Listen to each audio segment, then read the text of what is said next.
Good morning, ladies and gentlemen. Thank you so much for coming. My name is Abigail Murray. I work for the Saldanha by IDZ, responsible for enterprise development. And as usual, I'm just here to welcome you. And then just to explain what Togasi means.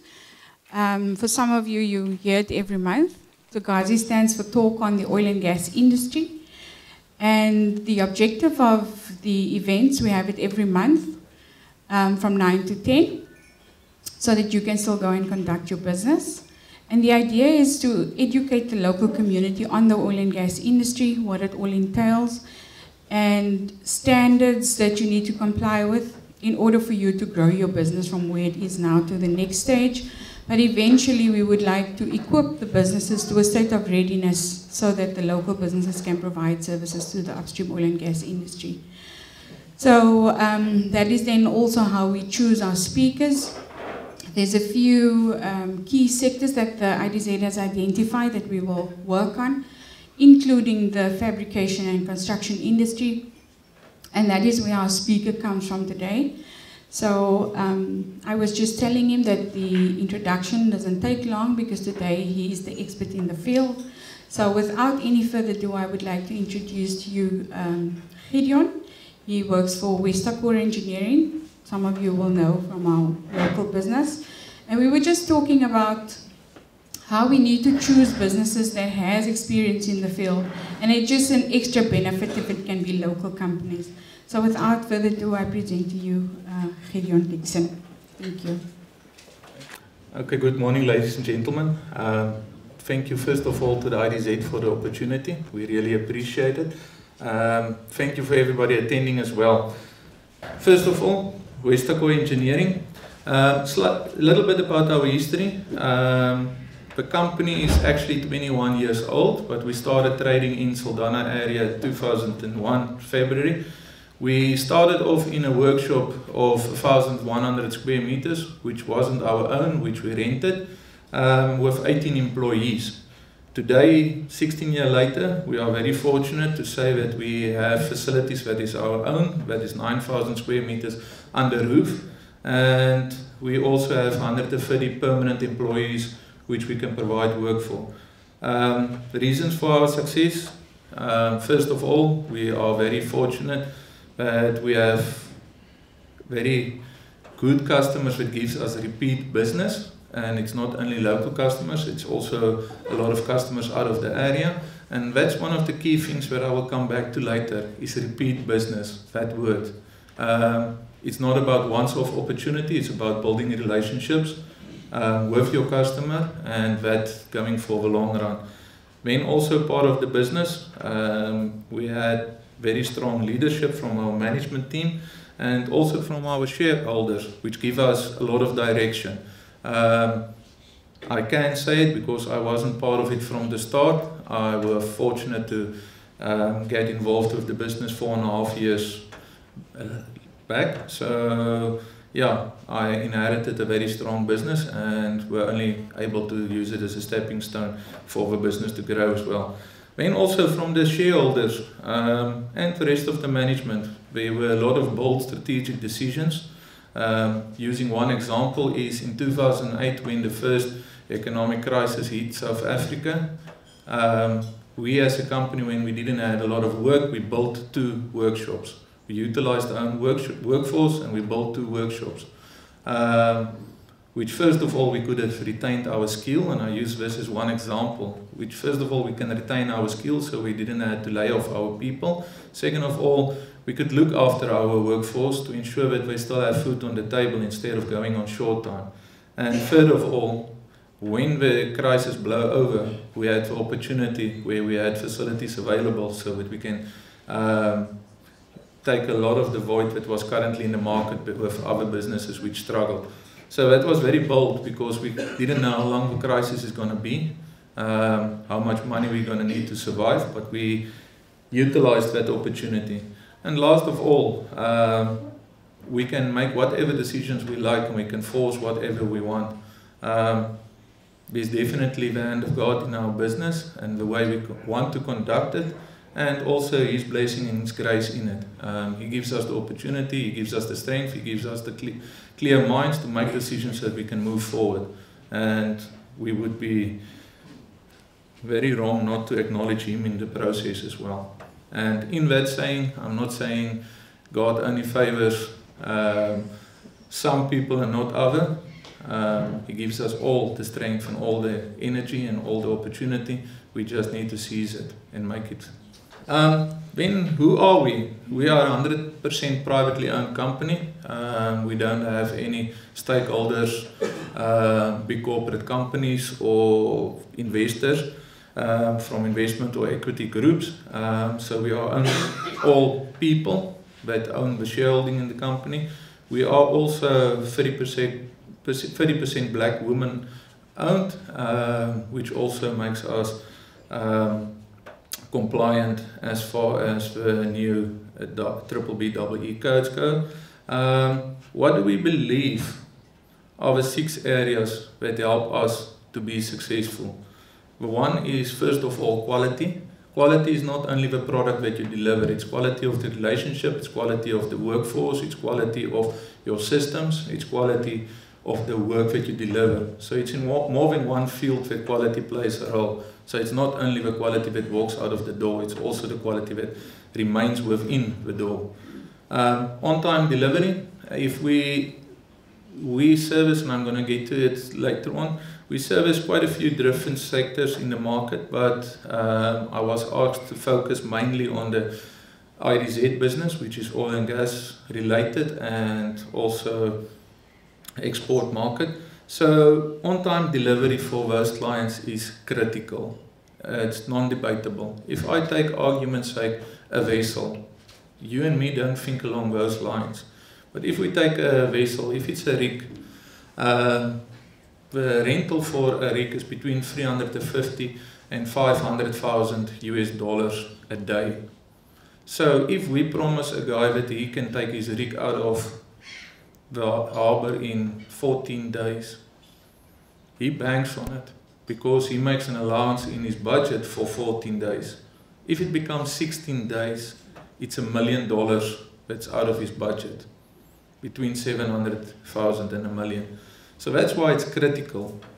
What I mean is, for most of us, our business turnover, we wish could be 700,000 to 1 million US a year, and that's what they're losing in a day or two. So that's why it's so critical to them. What we promise, what we sell, is what we need to achieve. So we need to have the plans in place to achieve that. Value-adding partner to our clients. Value-adding partner doesn't mean cheapest. Value-adding partner means your client receives value for his money. He might pay slightly more for the product that he's receiving, but in the end, there's a saving for him. The saving might be, with regards to delivery, I can sell it slightly more expensive by working overtime and he can get it earlier, so he has a saving on the total project. Or I can offer him a totally different technical solution, which might make his operations easier for him, which might save him cost during operations, or we might even be the cheapest. Unfortunately for South Africa, to attract a lot of the business, we need to be the cheapest, because there's a lot of perceptions about the South African market in the international industry that we are ineffective, our skills pool is very slow, our labor force is non-reliant, and to attract that business we need to sell cheap so that we can get the business here and prove him wrong in the long run. Developing strong partnerships with our local business to enhance capacity and service offering. We as Westacor can only offer so much service to the market. We developed a lot of in-house services so that we can offer turnkey solutions to our clients where we can manage and control a lot of the variables in a project, but we can't offer everything. If I take a simple example, we have electrical and automation. That's a field of expertise completely outside of our scope, that is fabrication, where we know steel, we know welding, we know installation, we know rigging, we know safety and quality in that regard. So to go and utilize an expert and employ him permanently only raise our overhead costs, which mean we can't offer a value-adding solution to our client and we lose the job. So there we need to make use of subcontractors. I'm going to get a little bit more to it later on. But yeah, I have also, when I was requested to do the presentation, a lot of our subcontractors asked, are you going to include us in the presentation, in the selling and the pitching? And again, I'm not marketing and selling, so therefore I'm not going to hop on to say who all our partners is and who we do frequent business with. We do really appreciate their effort and we do really appreciate the relationships we have in place. But yeah, that's not what today is about. Then also lastly, but most importantly, be socially responsible in the community where we live. We are only as strong as our workforce. If it's difficult for our workforce to come to work, whatever is troubling them, if it's trouble at school with their children, if it's community struggles, I'm trying to think quickly of good examples, but not coming to mind. But we need to support our local community because our local community is supporting us. First of all, local communities, we need to ensure that we have the skills in the local community so that we can offer the service to our clients. And second of all, we need to ensure that our workforce is happy. A happy workforce is a productive workforce. If you don't have a happy workforce, it's not going to be productive. And you're going to struggle. You're going to struggle on quality, you're going to struggle on delivery, you're going to struggle on safety, on every regard, and you definitely, most importantly, is not going to make a profit in the company. So that's why we do believe it's important to be socially responsible in the community and support the community from the business side as well. I will get to that just now. Yeah, so here's a few examples of where we do invest in the community and where we do support the community. First of all, we are financially involved and also from a business perspective in a guidance role involved with APD. It's an association for people with disability that do have a facility in Saldanha. We are also involved with several local schools through a clothing and a feeding project where we provide clothes and food to children who come from homes where they really struggle. We had a request from several schools where teachers said that children struggle to concentrate in class and they are without hope because they're just hungry in class, so they can't concentrate on the work, so we participate there.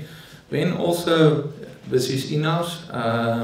We have a strong skills development portion. We have a share in a training facility where we have 2 full-time facilitators. We do boiler making, machining and welding training in-house. We have 10 permanent learnerships and students who's currently in the training process. In enterprise development and supplier development, this is 2 areas which initially when it came to the table we were like, yeah, what the hell do we do as a company here? Where's the opportunity and how do we help people? And when we got involved with one enterprise, which we built in as basically a core business into our business, it's 100% black owned, the shareholding is outside of our company in total, the employees is outside of our company, and that's quite a success story for the company itself, not for us. When we initially started utilizing this company, they were 6 employees, which were non-permanent, working ad hoc base, and we have helped them to grow from a roughly 500,000 a year turnover company to almost 7 million turnover company currently, and we have 30 employees of their own that's on permanent contract with them. So that's a very good success story for them, and we are fortunate to be part of their journey. And then also on enterprise development, we helped set up a new service delivery company in the area from last year October, and we are hoping that we will have a similar success with that company that we had with the first one. And the positive about it is, initially we did it to obtain certain goals in our BBBEE scorecard and in the transformation process. That was the drive behind it. And we might say, and you might be sitting there and thinking, yeah, no, just another company, just another people who are doing it for the wrong reasons. But I can say this thing has grown for us, that it's part of our business at this stage. We see it as part of our success, we see it part of our growth moving forward. So we moved beyond that, and that's the good positive thing about it. Being involved in it, starting to learn and know the people, when you start knowing that it's a people business, and people do business with people, relationships is between people, not between companies. And when you build the bridge, and when you start moving backwards and forwards over the bridge, and when it becomes a trust thing. And that's the real success behind it. Not about the money, not about the profits, not about the amount of employees, but that trust that's been built, and that makes strong relationships. To the extent that I, as a company, currently subcontract a total project to this company. We're not involved even in the management. We introduced them to the client because the client needed, from his goals and perspective, that's put down from government to him. He need to trade with a company with certain credentials, and we introduced each other to them, and they are trading totally separately with each other, and that's the total success of it. And lastly, procurement policy is to support local first. We sometimes do it to our own predicament. There is local industries that we support, which is not necessarily the cheapest if I compare it to Cape Town-based companies or national-based companies. But we also know, for us, we need that supplier here. Because tomorrow I have a breakdown, because part of my business is maintenance. Maintenance either on rigs or seagoing vessels, or it's maintenance in the industrial sector as well. When the guy from Cape Town or from Johannesburg is servicing me in 2 to 5 days, I can't offer that solution to my client. That's why I do need to support locally first, even though it doesn't always make business sense to support locally, because I do give away a lot of our profit in that, but it's about the long game as well. Now about our markets. We are currently servicing 11 different sectors. BNC doesn't stand for brandy and coke, it's blasting and coating. Construction, energy. Energy is actually 2 different sectors, or it became 2 different sectors later on.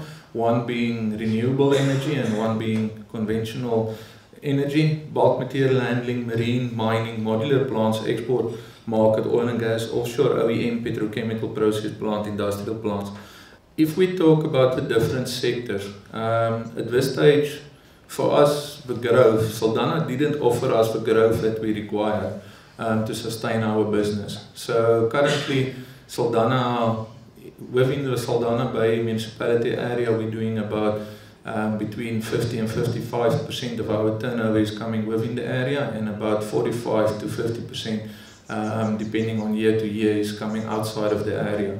So we need to market ourselves extensively to Cape Town-based company, to national companies, and even to international companies, so that we can maintain a good order book and ensure that we are sustainable in our business. That's also why we differentiate between the markets, because for the different markets, you need to have different approaches, different strategies in place, and also the different markets operate within different the requirements, from pricing down to code and quality requirements and safety requirements.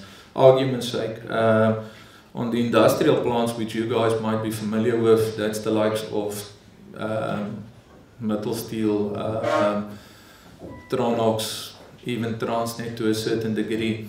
For them, it's about maintaining productivity. They want to do it in a safe and quality manner, but it's about productivity first of all. They are selling a product, so they want to maintain and run it. So first of all for them is delivery and price. Quality is slightly on the back burner because they understand to get a full penetration weld with all the X-rays, with all the NDT, with the full bells and whistles, with the post-weld heat treatment and all that is going to take maybe 5 days to produce a certain piece of plant. They need it within 2 days. So they might say that they, for this specific application, it's low temperature, it's not high temperature, we don't require post-weld heat treatment, so that piece of the process can be cut so that we can still get the plant up and running. Versus on the oil and gas industry, there is no way that they will cut any corner to ensure that vessel. And the reason is purely, if you're working next to a time bomb, you want to ensure that you know where the fuse is. You want to know what's the arming code, and you want to ensure that it's properly armed. Otherwise, you're going to struggle, and you might not come home. And that's what the difference is about. Also, if you're on the sea, I worked on my flotation devices over the years. Some people don't have that much flotation device, so they need to swim a little bit harder to maintain buoyancy. So yeah, if you are 10 kilometers from land and there's problems, you want to ensure that the vessel that you are on the sea is tip-top condition. So that's why the reasons is there. It's not purely a client trying to be difficult and saying I'm better than somebody else. It's horses for courses, and that's where it needs to be sold. In the oil and gas industry, we do a lot of offshore maintenance work where we send riding crews to on-site to do works on the vessel itself, or it could be equipment that's coming from the vessel that needs to be refurbished or repaired or maintained and need to be reinstalled, modular plants. That's for the export market mainly. On the modular plants, we were fortunate to build, I think it's about 14 mine plants over the last 3 years. That's purely, mostly for the mining, gold mining, rubies, quite a few different mines, some heavy sands that we've been able to build.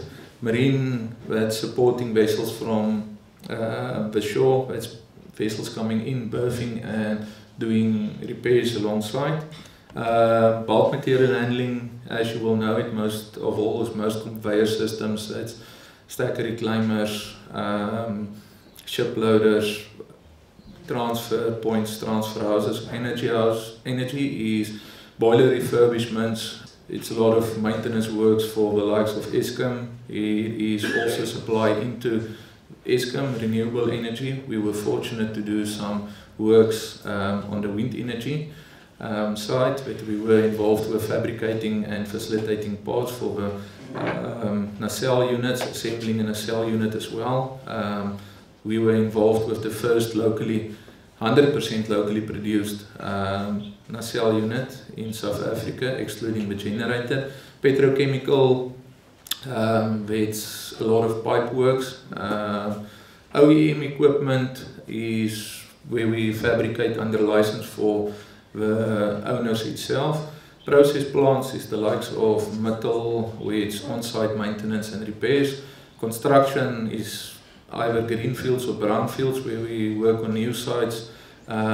People working very hard in the rain and in discomfort. So if your husband or should your wife be involved coming home and complaining you worked really hard and it wasn't comfortable today on site, it really is not.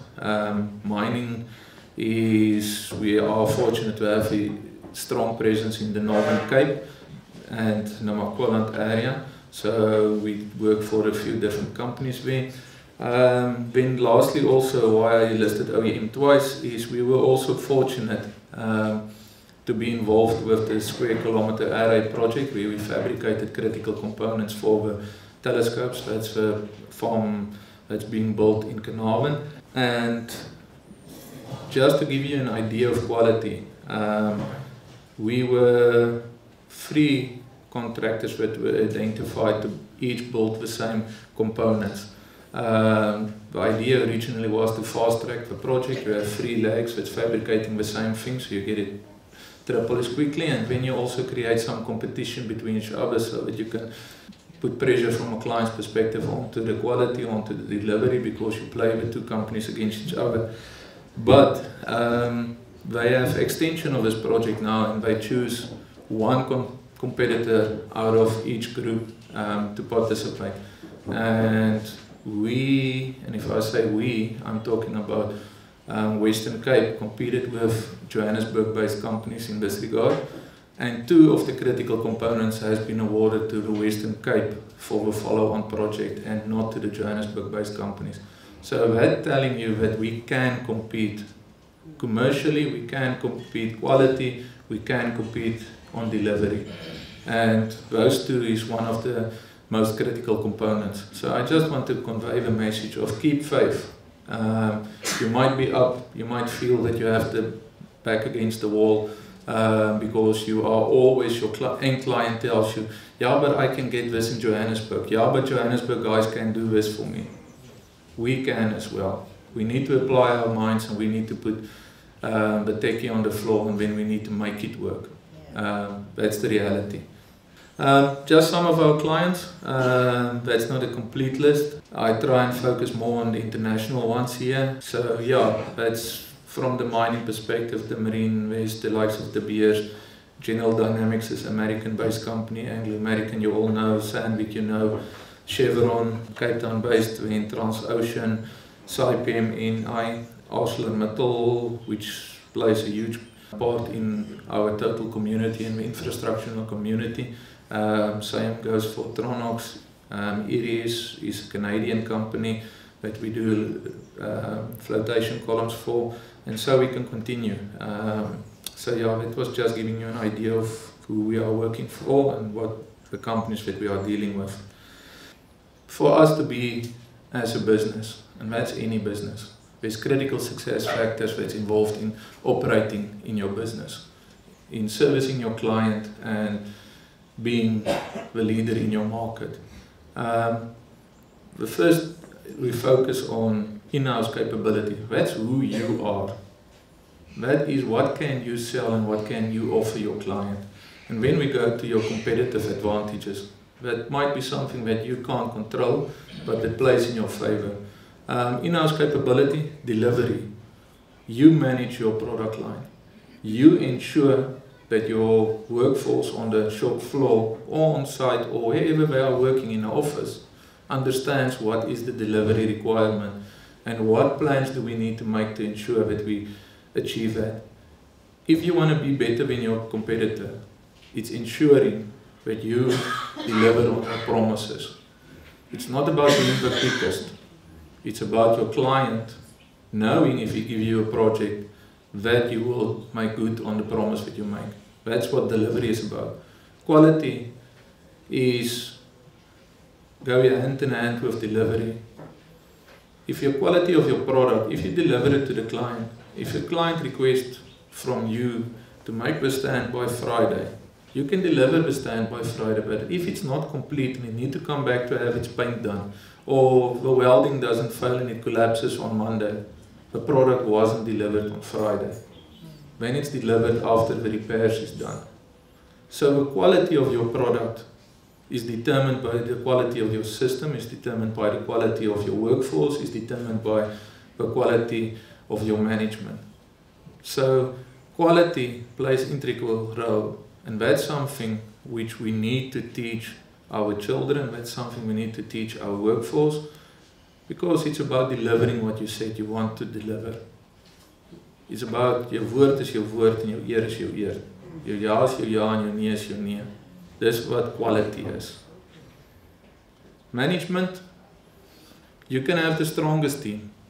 You can have the most perfect employee. If you don't guide him and you don't give him pure, simple rules by which to operate, he's going to fail. You can't let your employee do the work for you when he's managing you and not you managing him. Same goes for your client. If you allow your client to manage your business for you. Then he's going to determine your profits as well. And he's going to determine your losses as well. Remember, every one of us is exactly the same. If you go and buy a car today, you can either buy a car you can afford and you utilize it and it will take you from point A to point B. Or you can go and you can buy yourself a Mercedes. You might not be able to afford it, but you're going to take it from the shop floor and somebody needs to pay for it. Similar applies to your client. If he has the choice between a Beetle and a Mercedes, he's going to take the Mercedes. And he's going to want you to pay for that Mercedes. So you need to manage your client. You need to convince him that you quoted for a Beetle and a Beetle is the only thing that he requires to achieve his goals. And that's management. Same applies for your employees. Equipment and facilities. Everybody knows. Use the same example of the car. You can have the car, but if you don't have the petrol in the car, you're not going to go anywhere. That's your equipment and your facilities. You might have the right people. If you don't have the equipment for that people to utilize his skills, he's not going to sell an hour for you. So you need to maintain your equipment, you need to maintain your facilities so that you can offer a value-adding proposal to your client. Again, you can't build in a place like this, you can't build a pressure vessel that is 7 meters in diameter and 50 meters long, if I take argument's sake, the project for Sunrise. Everybody wants to get involved with it, everybody wants to do it. But if you don't have the facilities, you're going to kill yourself in doing it. Rather find the portion of the project that suits your facilities and your capabilities and your tools. And focus your service delivery on that and grow from it. No child starts running before he crawled or walked. And the rest will come in time. We didn't rob, we didn't kill to grow from a business of 1,100 square meters to 9,000 square meter facility and from employees of 18 to 130. That's been built steadily over 16 years. Competitive advantages, geographic location. We are fortunate to sit in Saldanha. First of all, it's a very nice living condition. We are in the platteland. We are slightly more secure in our living, even doesn't make a difference where we live in comparison to the cities and other areas. But also, we have a harbour, a deep water harbour, which is very, very attractive to our clients. Unfortunately, there's some red dye in the water and some red dust in the air, which some of our clients, they prefer blue, they don't like red that much. But that's a selling thing. If we can still sell to the client that we can add value to his product, that we can offer a turnkey solution, that it's worthwhile for him to bring his vessel here, to bring his project here, that we have a stable community, that we have a stable workforce, that we have people that say they take employment up and they will be 7 o'clock in the morning at work. We don't pitch at 9. We pitch at 7. We don't knock off at 4 if we tell the client we're going to knock off at 7. We do it at 7. That's where geographic location comes in. We have very fortunate to have the harbour available. We are fortunate to have the R27, that's a very good road. So to transport equipment to Cape Town, there's not a lot of restrictions on the road, there's not a lot of overhead power lines, there's not width restrictions, even down to the harbour in Cape Town. There's no bridges crossing the R27, so exporting, transportation makes life so much easier. It's an hour-and-a-half drive. We have international airport with direct flights coming into Cape Town.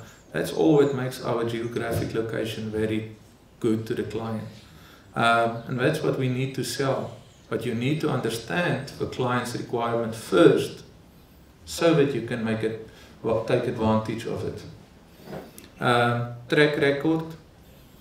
You're not going to convince somebody of international stature that you can do something and you haven't done it yet.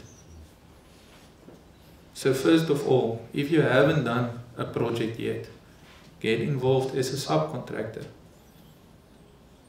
Don't. Everybody wants to be the boss, that's fact. Everybody wants to have to pay to be in control of the checkbook, that's fact. But for you to convince your client that you can do it, you first need to crawl before you can walk and that you can run. You first need to be a subcontractor, take a small portion of the project. First see, you might think you see some of these bigger companies, the guy drive a nice big Porsche, whatever, and you think that fell into his lap. That didn't. That's through risk, that's through risk taking, that's through management. So first of all, see if you have the appetite for that market. You might think that just being there and being in the market, that's enough. Establish that you have the appetite and what you do by taking a small risk, being a subcontractor, see if this market is what you think it is, see if the profit margins are what you think it is. And if it is, then you have a track record that you can go and sell to the end user. Also, a lot of these projects, and that's where I have been in plenty meetings, where we were told, you are too small to be involved. But if I go to them and I say to them, here's the list of the companies, this is what these companies can do. Combined, we are big enough to host your project. Then we can convince them. But then we need to go with a collective message to them. We need to go with a collective marketing effort to them, to convince them to bring it to us. It doesn't help I pitch, you pitch, everyone pitch, and everybody has a different story, and then the client asks, but who am I dealing with? And then he loses interest, because he sees where it's going to end. We're going to start up, we're going to work for half a week, and then once the first payment needs to be made, and the payment needs to be distributed, then everybody's like, no, I'm first in the queue, I'm first in the queue. And then the client knows there's going to be issues for him to get his work done. Price. The industry changed drastically. I worked for companies and I've been involved with companies in the oil and gas industry where they wouldn't take on a project if they don't have at least a 35 to 40% profit margin. That changed. Companies were willing, international companies were willing to pay that premium to ensure that they can have their equipment delivered on time. They were willing to pay the premium on the management effort. They knew that company had to employ big earners to ensure that this project can be on time. So they were willing to pay the premium. That changed. For oil price, everyone knows about the table, dropped with almost a third of the original price. So the big companies don't have the budgets available anymore. So previously they were looking for managing agents. I don't want to come to South Africa and deal directly with South Africans because I don't understand the culture of the South Africans. I don't talk the language of the South Africans. But if I utilize an agent who knows and understands the South African culture, who is partly South African, then there's somebody who can guide me. And I'm willing to pay that guy a premium to ensure that the project is getting delivered. Now that luxury is out of the window. End users is dealing directly with companies like you and companies like us. They are managing the projects directly. The risk in it is, you and I don't have the experience to contract with these guys. Not everyone here in this facility today is a lawyer who can understand and read the contract and understands the risk pertaining to him. So we sign. We see the bottom line, we think it's a good price, we sign. When the problems on the project start, it might be weather delays, it might be service delivery where a supplier of you promised you materials and it don't arrive. It might be scope growth. You signed that you still will deliver. And they will hold you responsible. That's fact. But since we don't know what we signed, when we start getting messages from a lawyer, and when we think it's better to run. So, price is a very important thing for the clients at this stage. They are price sensitive, might change in the future, but currently price is very sensitive. So they expect a Mercedes for a Beetle's price.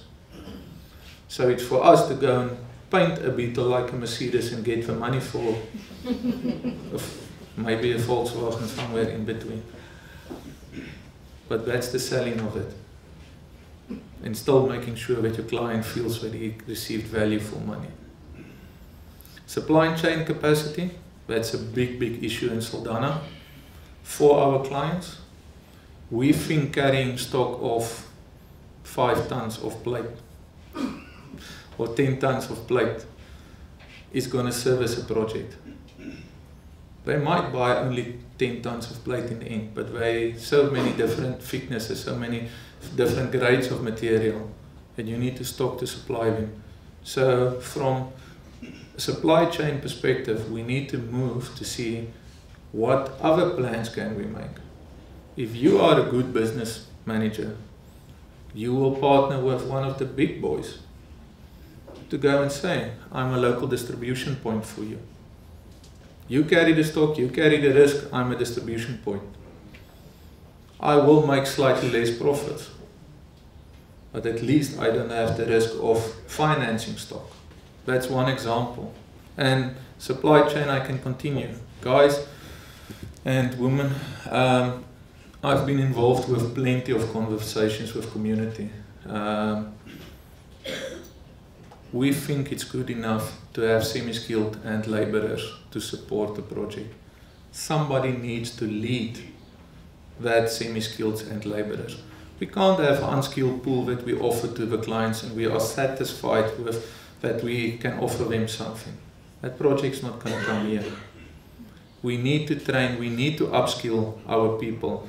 It's coming later on again. We need to broaden our skills pool. And we're not training for a specific project. We're training to better ourselves. First of all, so we can have pride in ourselves. That's the biggest issue in the West Coast at this stage. We don't take pride of who we are, where we are, what we do. We think we are second-grade citizens in South Africa. And we act like second-grade citizens in South Africa.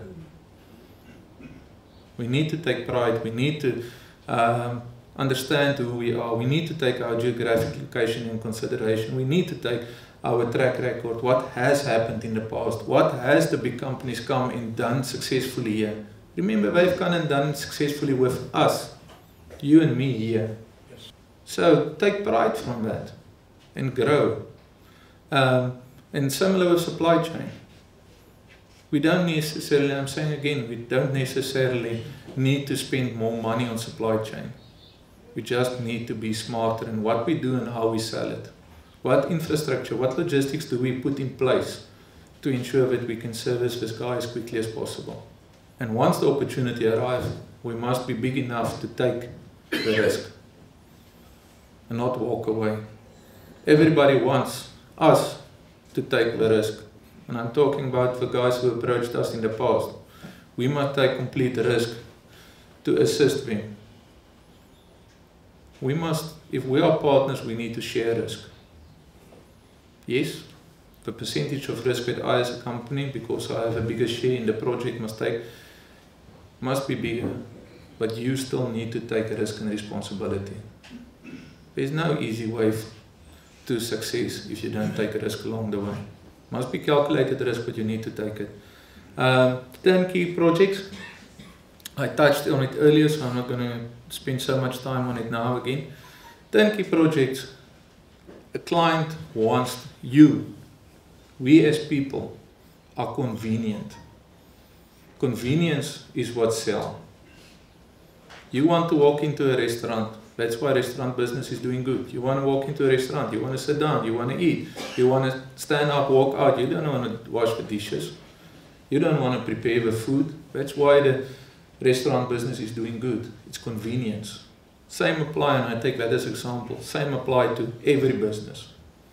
Client wants to come to you, he wants to give you his project, and he wants to sit back. He don't want to hear about problems, he don't want to hear about risk, all that. He just wants to know, on the 31st of May, I'm getting my project and I can plan ahead from there. And that's where turnkey solutions becomes integral to us. I'm taking again electrical, hydraulic. That's services I don't sell to my clients as part of my core business. I sell it as a subcontractor. Logistics. Even subcontractors for supporting my core business, but on my overflow work. Sometimes I have too much work and I need to have subcontractors who can do the same fabrication works or installation works to the same quality standards. That's where we need to have partners, and that supply chain development offers a turnkey solution to the client. You don't want to manage different portions. You don't want me to phone him today to say, no, you need to send your hydraulic guy tomorrow morning because I will be there. Tomorrow morning the hydraulic guy phone him and say, no, these guys didn't do the progress overnight. Sorry, I'm booking you for today, I only return tomorrow. He doesn't want to know about that. That's the issue that we need to resolve. Only thing that the client wants to know is the 31st he receives his project. Skills pool capacity, I already touched on it. The perception, and unfortunately that's not only the perception of the international market. Nationally it's there as well. We are on the West Coast, ons het snoektyd, ons werk nie. That's the perception outside. People, I experience it firsthand. If I take welding, in Johannesburg they claim a welder do between 32 to 40 butt inches per shift. In the West Coast we struggle to achieve 16 to 18 butt inches. Now, internationally they claim, I still need to introduce him, I haven't seen him, but internationally they claim up to 50 to 60 butt inches per day. Not our equipment, people doing the works. That forces us as business to start thinking about how can we automate some processes. The problem with that is that leave people in the community out of work. A machine makes a huge saving and it's available to me if I can afford it as a business. It affords me some opportunity. A machine doesn't take lunch, a machine doesn't get sick, a machine wife doesn't go and run off with the neighbor. There's plenty of excuses that we hear why we are ineffective.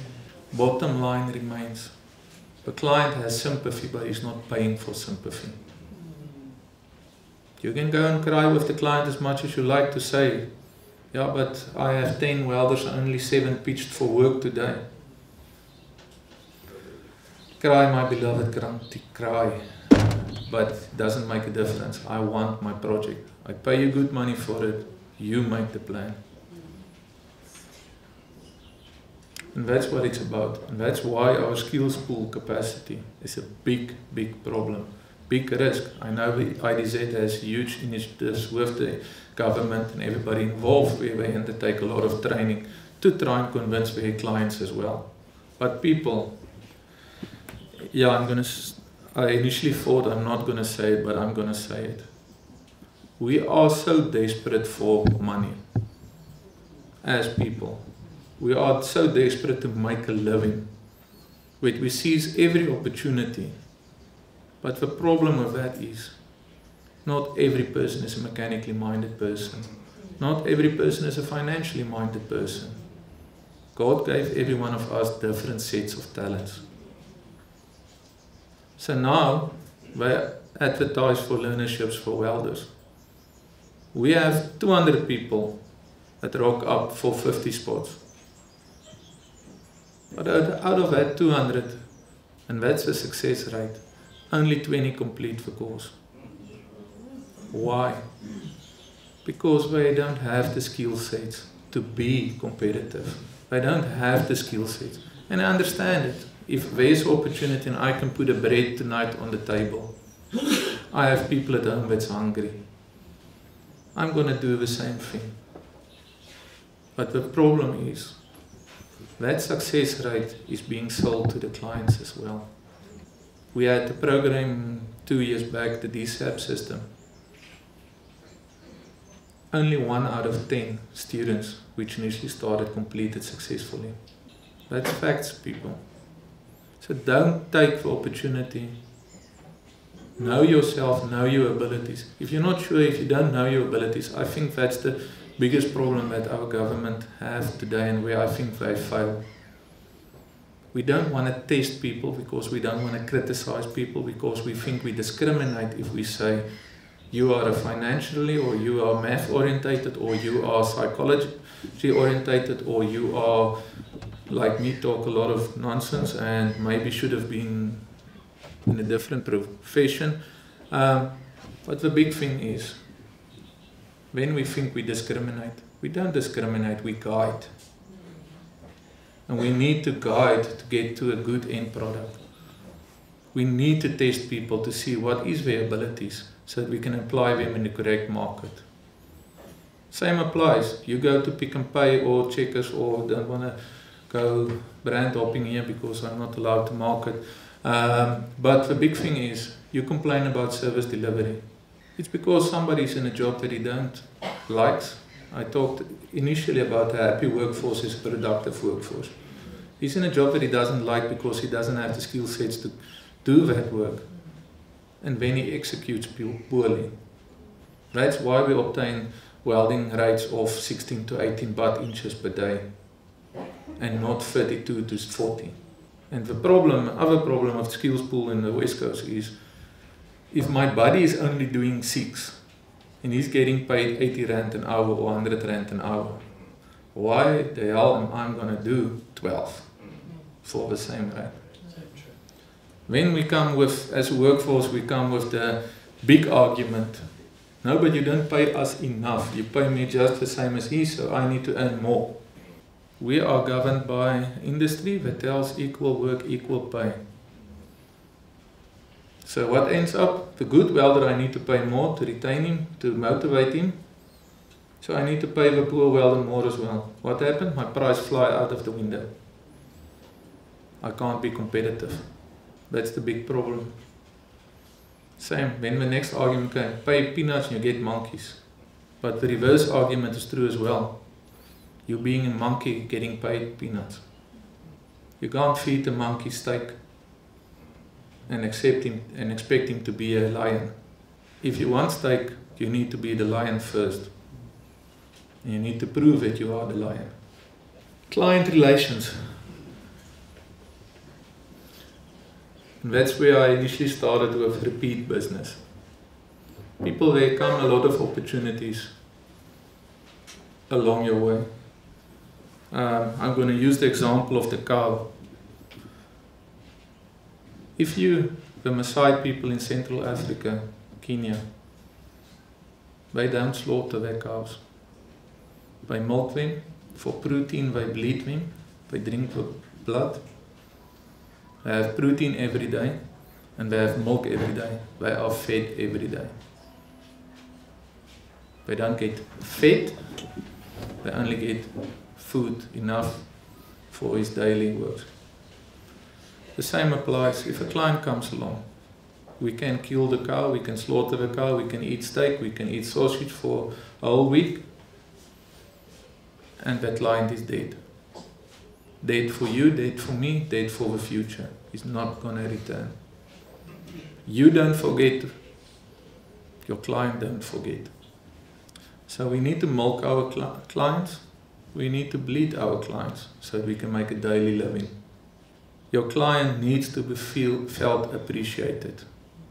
If you go with a bunch of demands to your client, again, we deal, especially with the IDZ, And I'm talking about the IDZ now, not other projects or other industries. We deal with international clients.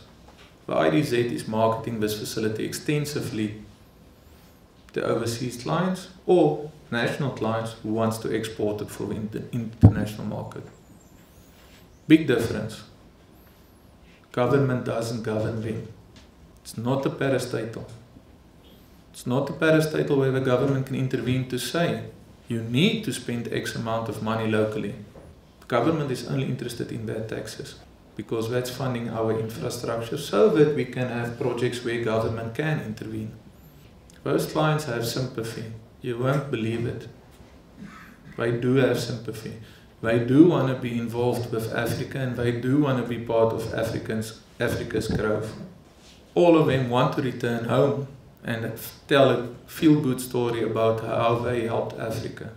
But first of all, we need to help ourselves and we need to convince them that we are worthwhile to invest in. And then they do it gladly. But if we go to them and we demand, I can tell you they are allergic to that word because they are being told we are unreliable workforce. We are ineffective. And when we hear that word, that flares up those risks. We can't demand. We can go and ask. We can ask for investment. And I can tell you there are people like you and me, and they are willing. They are definitely willing. But by demanding, only going to chase them away. We need to work together. They want to see a collective effort. And that's what we need to do, and that's what we need to achieve as a community. For everybody's growth, not for Westakor's growth, not for individual companies' growth, but everybody's growth. And that's what client relations is about. When they return, might not return tomorrow. There's some of our clients that we dealt with 3 years back and all of a sudden we receive a call. Listen, we have this and this opportunity, are you interested? We have clients who want to take us to other places in South Africa because they think we are competitive. We add value to their product. There's clients that want to take us into Africa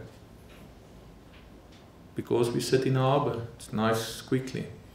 But then we need to manage our client and make them feel that they're part of the family.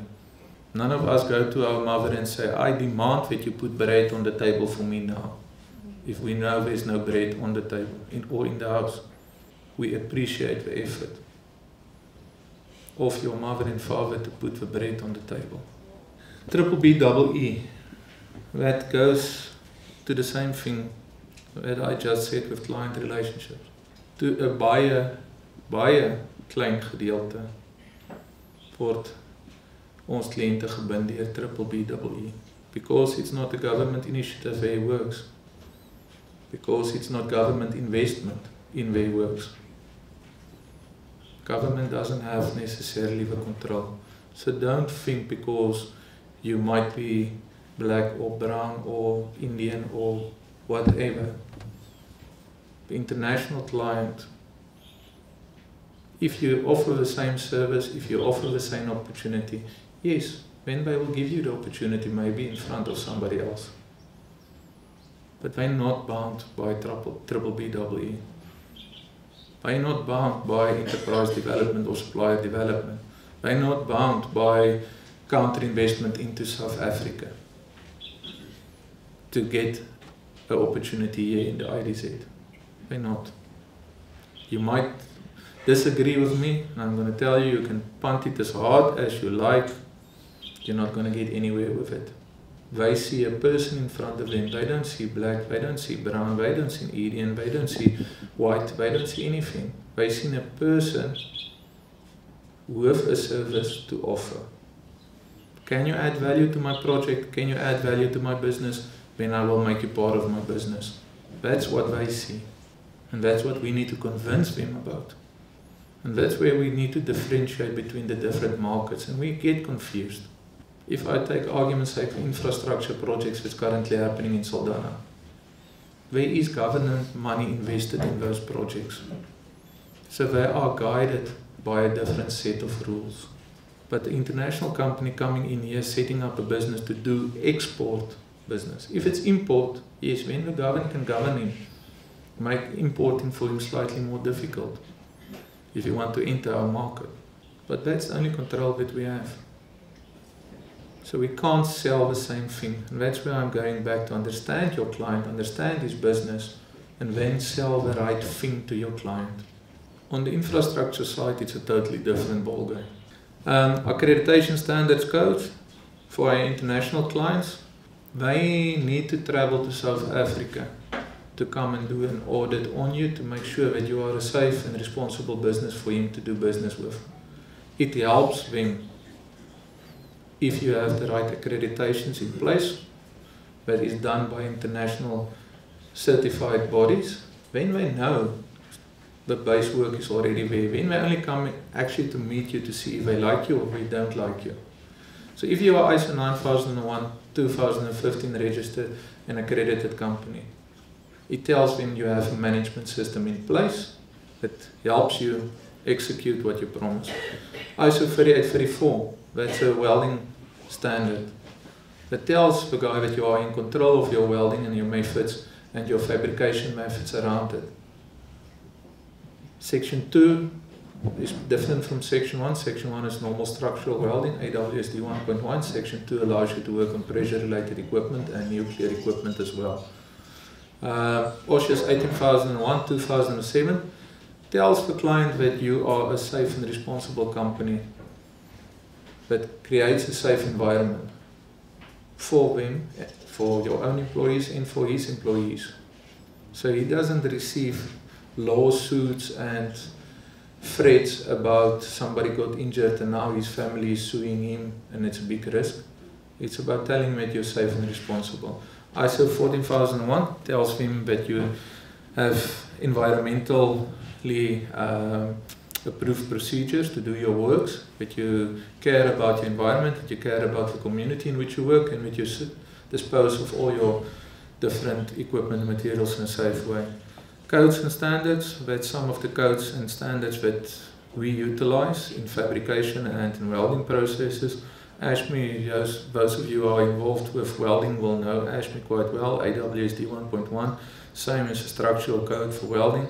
PD 5500 is a British code for pressure vessel equipment. API 650 is an American code for tank building. API 1104 is also a welding code for equipment under pressure.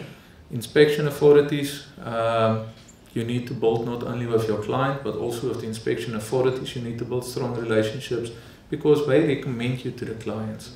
If you have some of the works that we receive, our clients call ABS because it's international body to say, who do you deal with in South Africa? Where have you done inspections in the past? And they tell him, no, stay away from Westerkort. Oh, that's the worst place you can go. Or you will tell them, no, we've done successful projects with them. They are a good company. So class, that's seagoing, DNV, ABS, Lloyds is the ones that we work the most with. AIA is a inspection authority for equipment under pressure. That's government related. That's just a few companies that we've dealt with in the past. RITC is Cape Town based, IIS is locally based in Saldanha, TUV is national, OSG, Oliver Survey Group is national, and DECRA is also national. The last three is also international companies. Opportunities. It's always great to hear what you need to do and what you don't need to do because your clients tell it to you, you read it in the newspapers and everything. What we see in Saldanha, which is an opportunity to pursue, is Transnet is currently developing the key. You had previous presentations in this regard with the concessioning route of the key. That's a dedicated key. The problem of Transnet currently is the multi-purpose terminal and the iron ore key. Transnet is about, like any other business, making money. For them it's quicker to export multiple product because they are being paid per ton or per volume that they export. Where they make money. So we are a thorn in their flesh to come and say, I need access to the multi-purpose terminal for 3 months to do my project there. Because the only thing that they see is you being there 3 months, I can't export X amount of product for 3 months, you're going to pay me rent for 40,000 rand a month, I'm going to get for 3 months 120,000 out of you, but I'm losing a 1.2 million rand turnover on exporting product. Simple sum. You will do exactly the same simple sum. If your bonuses and your money and future are guaranteed on turnover, you're going to do the same. I'm not going to worry about 100 people going hungry. I know I can take my people, my family to Disney World next year. That's the sum. So the dedicated key makes that there is definitely clients that will visit us more frequently. Clients that's definitely more interested. Also the location of the key is slightly out of the red dust zone, so that helps also. The only problem with that key is the water is definitely shallower than on the multi-purpose terminal, but if you plan carefully you can get around that as well. IDZ development, you guys doing the marketing for us, you guys bringing clients here. You don't need to get on an airplane, pay 24,000 rand for a return ticket to go and visit America to try and find clients. They're already doing it for us. We're bringing them here. But then we need to be a partner of them to ensure that they tell the client, here is some safe and responsible contractors that can support you. If you are making trouble and life difficult for them, do you really think they're going to market you as well? I won't. Might tell you in your face, I will consider it, but I won't. And the same applies for any person. Weakening rand, that's opening the export market for us. We need to seize the opportunity. We need to see what product do we have and what do the clients require so that we can export. Petrochemical industry, that's slightly outside of the IDZ scope, but not really, because a lot of international clients is going to be involved in the project as well. That's legislation changing around the requirement for the refineries to be compliant. So they're going to invest a huge amount of money to get their plants compliant. We're going to attract contractors internationally to come and do the works for them. We need to partner, and that's where IDZ is also going to come in, because some of these products need to be fabricated locally because importing them is too difficult, and the companies are going to try and set it up in the IDZ because then they get the tax benefit. So it's where infrastructure development projects that's currently running. It's not part of the IDZ, sorry again, but the infrastructure development projects in Saldanha area and in the Western Cape is running very warm at this stage.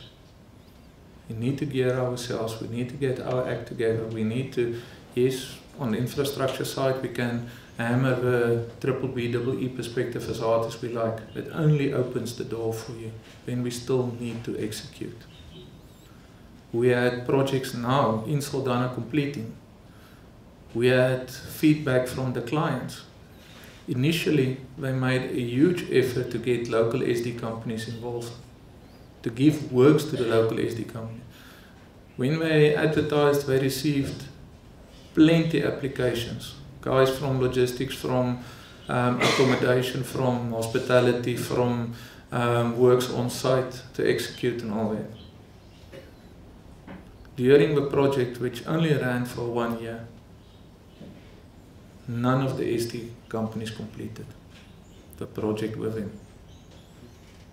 The question we need to ask ourselves is why?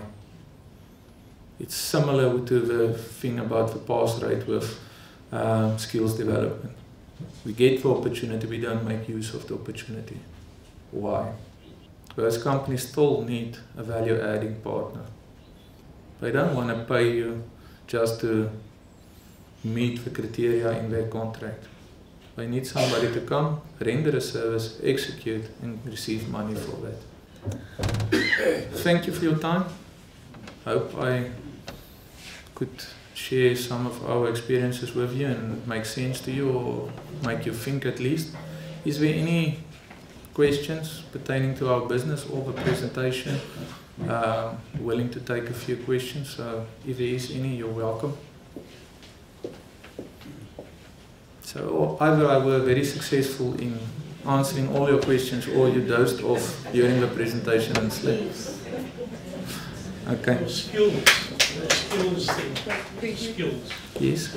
Sorry. Why do you think the youth of today are not prepared to get their hands dirty? We need to look at our parents for that. It's the way we educate our children, it's the way we invest in them, it's the way it's the whole culture, but the culture is getting taught by the parents. We as parents need to take responsibility for that. We didn't teach our children to work. We taught our children that he will receive irrespective. He just needs to show up and he will receive. That's not it. Have you got any the WPP thing is happening down in around about in the Western Cape? In other words, making use of the youth that are leaving school at a very early age, grade or standard 9 to standard 9. What are you doing with those guys? It's difficult. Our industry specifically is very difficult, and I can take a few examples for you. I personally employed a few that left school early. We participated with some of the FET colleges to get them theoretical training, and we participated on the practical training. We utilized them because, remember again, and I'm not talking only about us being Westercore, I'm also talking about the complete industry. There's no free rides. Somebody needs to come on board and he needs to contribute. Doesn't make a difference how small that contribution is. He needs to contribute, even if it's going to be in the long run and it's investment. He needs to contribute so that he can add value to the company as well. We employed them on sites. Unfortunately, one of these guys got injured. It's quite a serious injury, not due to his fault. Really, it was an accident. It was a chain that broke. Something totally unforeseen. Equipment was inspected, all that. So it was a real unfortunate accident. We as a company were crucified. How could we employ a guy on a site that doesn't have the experience to work there? So the question we put back to the client was, where is he supposed to obtain that experience if we don't show him it? So it's difficult. The response from the client in that outcome there was to say, we need to look at the risks of the job and utilize him only on certain type of jobs and maybe mitigate it along those lines. But it's difficult. I can't, out of the 130 employees that are working for us, I can't say you are only doing this work for the next 1 year and that's what you're going to do. I need to utilize you. I need to be mobile in my execution, that I can utilize you today in the workshop, tomorrow on a vessel, the day after that on a site. So it's a real difficult. Opportunities is there. It needs to be harnessed correctly.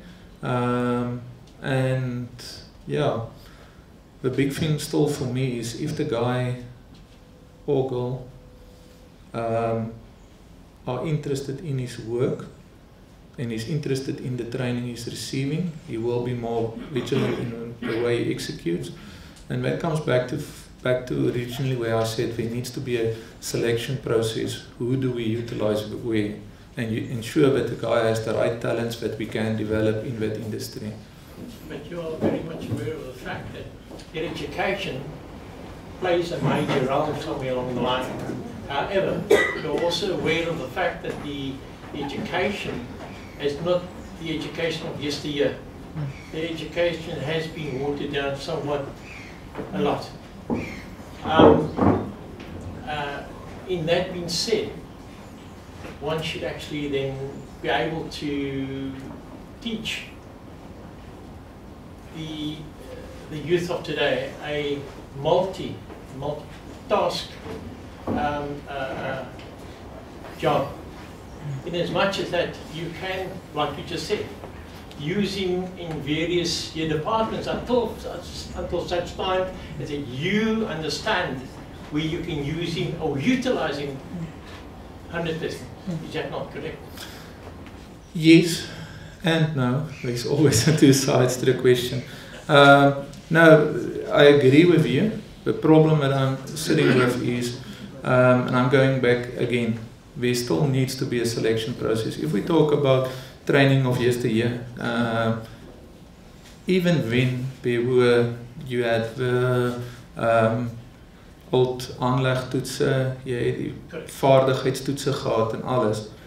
And that was a guide at school level to help you to differentiate which area of opportunity you should pursue. It wasn't the alpha and omega, but it helped you.